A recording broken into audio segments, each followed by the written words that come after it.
معنا أخوة، عندنا عائلات من المغرب دايرين من الجزائر، وكذلك من الجزائر دايرين من المغرب كيف. دونك حنا هاد الحدود هي اللي فاصلة بين هاد العائلات. دونك حنا ماذا بينا تكون مفتوحة الحدود.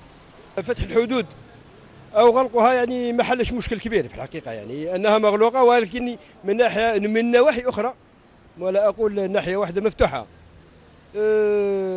بقات يعني مقصود أنها الحدود البرية في الحقيقة يعني.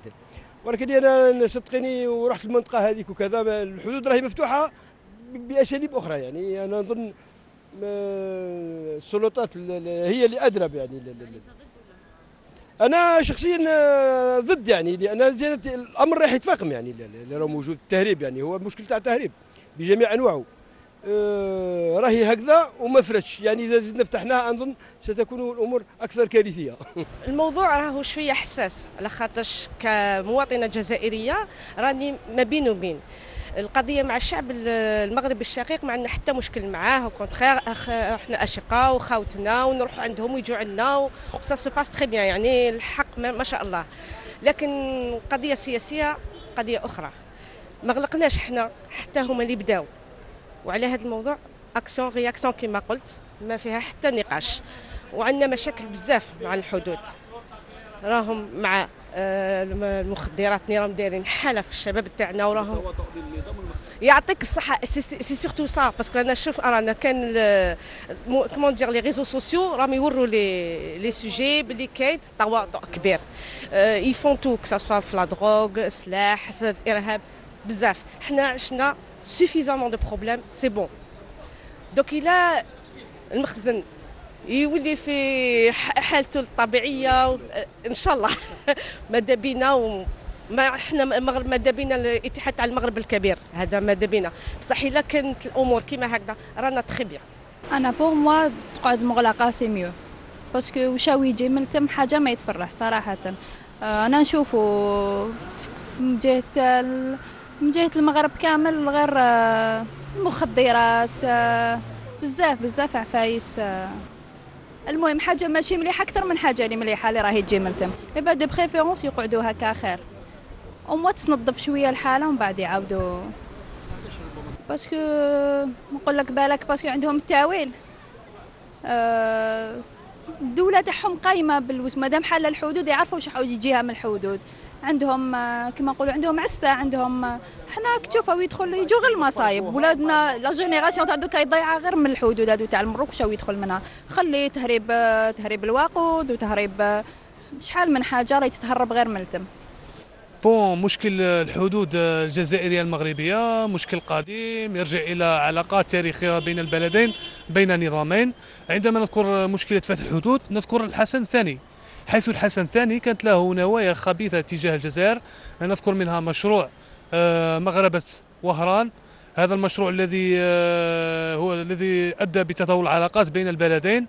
بعدها حرب الرمال، بعدها خاصة كانت النظام الجزائري كانت له رؤية واضحة اتجاه الصحراء الغربية، وهي النقطة هذه الأخيرة هي التي فجرت الأوضاع بين البلدين. ما بين الشعب الجزائري والمغربي ما كان حتى مشكل. كان مرات كيجيو يخدموا في تلمسان، اي سون بيان روسو مالغري كي يخدموا نوار، اي سون بيان روسو يخدموا تما في تلمسان، يخدموا دون لا موزايك، يخدموا في بزاف حوايج. يا با دو بروبليم انتر نو الماروك. انا ولدي صافي با لونطون راح المغرب، راح حوس مع ولاد حومته، راح تما يا اوكان بروبليم، كونتر عجبو الحال ما فهم والو. مشكل سياسي، فوالا مشكل سياسي. او ديبار يفالي فيرمي بوتيتر بور اون ريزون بور اون اوتر، هذا سي ان بروبليم بوليتيك. حنا ما نديروش البوليتيك، حنا نحبوا اولادنا يكونوا عايشين لاباس عليهم. اللي يحب يخدم هنا يخدم، اللي يحب يروح للمروك يروح، اللي يحب يجي فواياجي. Il faut laisser les gens s'extérioriser, il faut laisser les gens partir. Et quand tu vas voir avec في المروك ils reçoivent des gens qui viennent de partout et des Européens. كلش علاش سي هذيك الثقافه عندهم ثقافه كمان يرسواف. احنا اون فو ديفلوبي التوريزم، كان ما تروحش غير لي بيي فوازان. هذا انت ما تقدرش تروح لوروب، مي او موان لو بيي فوازان لا تونيزي لو ماروك. Quand les jeunes vont voir ce qui se passe là-bas, ils vont changer de mentalité. Tu vois, quand قال لك ديما كي tu fréquentes je te dirai que tu es. حنا كي تغلق علينا لو جان مغلوق عليه هنا في الجزائر واش يشوف؟ ما يشوف والو، ما عندوش il peut pas se développer. Là je pense que le problème il n'y a aucun problème entre le peuple algérien et tunisien et marocain, même l'Afrique du Nord كامل كيما راهي. ديك مغلقه وكاين تهريب بالك يعني كومبليسيتي كالكو بار جو سي با مي كي تغلقها تنجم تكونتروليها خير كونترولي مع دوك كانوا يديروا الخنادق هذو كل شيء بالك سافا ترميو دون لافنير. لا هذا مشكل واحد اخر سي فري وحده المغرب العربي تنفع سي فري ماشي ما تنفعش مي ميم البلد المجاور اللي هو المغرب هو ثاني ماروش يتعاون معنا في هذه القضيه ماهوش معاون هو ثاني مش معاون روحه. وانا رحت للحدود هذه وكذا نفهمك مليح. الناس راه يجوز ما تراهيش الخطاب الرسمي، الناس راه يجوز يروح يتعشى لهيه العشيه يروح داخله بعضها ما كان والو. خلينا دوك التصريحات الرسميه راه حاجه اخرى، ولكن هي محلوله بالحدود يعني نفهمك مليح. انا راني نظل الجهه هذه.